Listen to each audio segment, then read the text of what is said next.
নমস্কার, দেখছেন talk to Bangla. আমি অভিষেক রয়েছে আপনাদের সঙ্গে এই মুহূর্তে যে গুরুত্বপূর্ণ খবর নিয়ে।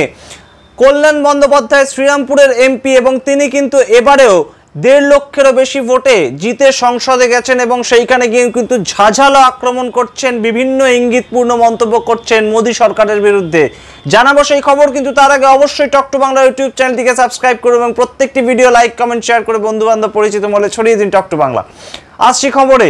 কল্যাণ বন্দ্যোপাধ্যায় 2009 সাল থেকে কিন্তু তৃণমূলের অত্যন্ত পুরনো মুখ এবং পরিচিত মুখ পশ্চিম বাংলার যে রাজনৈতিক দর্পণ সেখানে, এবং সেই জায়গা থেকে কিন্তু কল্যাণ বন্দ্যোপাধ্যায় আমরা জানি একজন সুপ্রতিষ্ঠিত আইনজীবী। তিনি কিন্তু তৃণমূল কংগ্রেসের হয়ে এবং রাজ্য সরকারের হয়ে বিভিন্ন সময় কোর্টে সওয়াল করেন। তাও কিন্তু আমরা দেখেছি। এইবারে আমরা কিন্তু দেখলাম যে গতকাল প্রধানমন্ত্রী নরেন্দ্র মোদীকে নিশানা করে বিরোধীদের জায়গা থেকে একদম তীব্র কটাক্ষ করলেন কল্যাণ বন্দ্যোপাধ্যায়। তাই শুনে কিন্তু এবং তাই সেই সময় কিন্তু লোকসভার অভ্যন্তরে হাসির রোল উঠেছিল রীতিমতন। তিনি যেভাবে নরেন্দ্র মোদী সরকারের কটাক্ষ করছিলেন, তিনি প্রথমেই বলেন যে বাংলায় একটা খেলা আছে চু কিতকিত, এবং ধরা যাক চু হচ্ছে 400-তে, এবং সেই জায়গা থেকে তিনি কিত কিত কিত কিত কিত কিত করতে করতে বলেন যে 240-এ এসে নেমেছে নরেন্দ্র মোদী সরকার। আমরা জানি যে ইস বার 400 পার যে স্লোগান বিজেপি দিয়েছিল সারা দেশ জুড়ে, সেইখানে কিন্তু তারা 240-এই তাদের যাত্রা থামাতে হয়েছে। এবং সেই জায়গা থেকে কিন্তু সেই যে ঘটনা, বিজেপি সরকার যে স্লোগান দিয়েছিল এবং বাস্তবে যে ঘটনা ঘটলো তার মধ্যে যে ফারাক অনেকটাই, সেটা কিন্তু কল্যাণ বন্দ্যোপাধ্যায় বুঝিয়ে দিলেন এই ইঙ্গিতপূর্ণ মন্তব্যের মাধ্যমে। এবং চুকিতকিত খেলা বা চুকিতকিত খেলার যে শব্দ, এই ধরনের কথা প্রয়োগ করে আমরা আরও শুনলাম কল্যাণ বন্দ্যোপাধ্যায়ের মুখে যে কথা। তিনি বললেন মোদির গ্যারান্টি আছে কিন্তু সেই গ্যারান্টির মধ্যে ওয়ারেন্টি নেই। এই ধরনের তীব্র কটাক্ষ কিন্তু কল্যাণ বন্দ্যোপাধ্যায় করতে ছাড়লেন না মোদী সরকারকে, এবং সেই জায়গা থেকে কিন্তু অত্যন্ত তাৎপর্যপূর্ণভাবে বিভিন্ন কথা তিনি বলেছেন। নরেন্দ্র মোদী দেশের প্রধানমন্ত্রী, তার বিরুদ্ধে তিনি বলেছেন কখনোই কোনো সরকারের যে বিরোধী যে সরকার থাকে বিভিন্ন রাজ্য জুড়ে, নন বিজেপি গভর্নমেন্ট যে সমস্ত রাজ্যে আছে, সেই সমস্ত রাজ্যের মুখ্যমন্ত্রীদের সম্বন্ধে কখনোই কোনো ভালো কথা নরেন্দ্র মোদীর মুখে শোনা যায় না।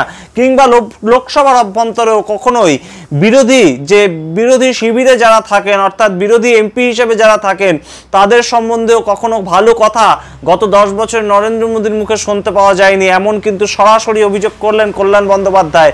এবং সেই সময় কিন্তু স্পিকার ছিলেন ওম বিড়লা, এবং তার সঙ্গে কিন্তু নরেন্দ্র মোদী, অমিত শাহের মতন তাবড়ো তাবড়ো বিজেপি নেতারা উপস্থিত ছিলেন লোকসভার অভ্যন্তরে। তিনি কিন্তু নরেন্দ্র মোদী সরকারের কটাক্ষ করেন, এবং নরেন্দ্র মোদী সরকারের কটাক্ষ শুধু তাই নয়, নরেন্দ্র মোদী সরকারের সঙ্গে এনডিএ জোট এবং এনডিএ জোট নিয়েও কিন্তু তীব্র কটাক্ষ করেন।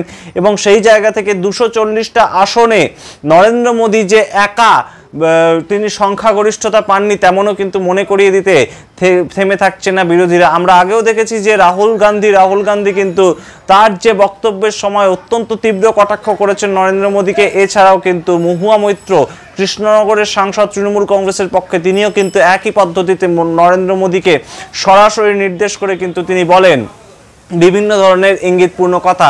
সুতরাং বোঝাই যাচ্ছে যে আইএনডিআইএ জোট কিন্তু এবারে অনেকটাই শক্ত, এবং তা কিন্তু বুঝিয়ে দিতে তারা পিছপা থাকছে না বিভিন্ন বক্তব্যের মাধ্যমে।